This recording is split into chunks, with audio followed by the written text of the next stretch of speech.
সম্প্রতি ভারতের বিভিন্ন রাজ্যে সন্দেহভাজন বাংলাদেশিদের খুঁজে চিরুনি অভিযান চালাচ্ছে দেশটির পুলিশ প্রশাসন। ভারতীয় কর্তৃপক্ষের দাবি, এই অভিযানে হাজার হাজার অবৈধ বাংলাদেশিকে আটক করা হয়েছে এবং পরবর্তীতে বিমান ও সড়কপথে সীমান্তে এনে বাংলাদেশে পুশ-ইন করা হচ্ছে। সেই ধারাবাহিকতায় এবার হিজড়াদেরও ধরে বাংলাদেশে পাঠালো ভারতীয় সীমান্তরক্ষী বাহিনী। নেত্রকোনার দুর্গাপুর উপজেলার বিজয়পুর সীমান্তের ঘটনা। এক্সট্রিম মশার কয়েল প্ল্যান্ট ফাইবার দিয়ে তৈরি, তাই সহজে ভাঙে না, সুগন্ধিযুক্ত ও নিরবিচ্ছিন্নভাবে জ্বলে। ডেঙ্গু, চিকুনগুনিয়া বাহি সহ যে কোনো মশার বিরুদ্ধে দেয় এক্সট্রিম সুরক্ষা।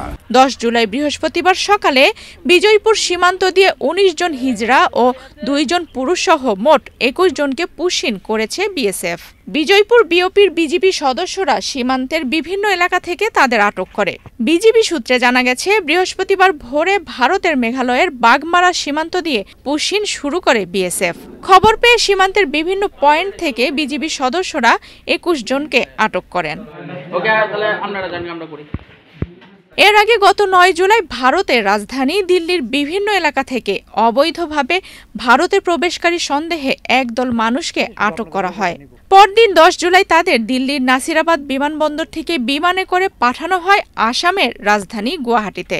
সেখান থেকে গাড়িযোগে নিয়ে যাওয়া হয় মেঘালয়ের বাগমারা সীমান্তে এবং পরে বিজয়পুর সীমান্ত দিয়ে বাংলাদেশে পুশ-ইন করা হয়।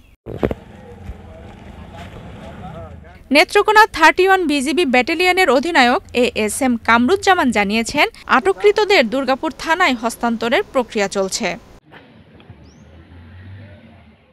বিজয়পুর ছাড়াও 2 সীমান্ত দিয়ে পুশ-ইনের ঘটনা ঘটেছে। একই দিন ভোর 4টায় জামালপুরের বকশীগঞ্জ উপজেলার ধানুয়া কামালপুর সীমান্ত দিয়ে 4 নারী সহ 7 জনকে বাংলাদেশে পাঠায় বিএসএফ।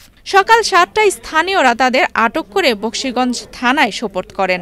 অন্যদিকে লালমনিরহাটের আদিতমারি উপজেলার দুর্গাপুর সীমান্ত দিয়ে 4 শিশু, 3 নারী ও 3 পুরুষ সহ 10 জনকে বাংলাদেশে পুশ-ইন করে ভারতীয় বাহিনী।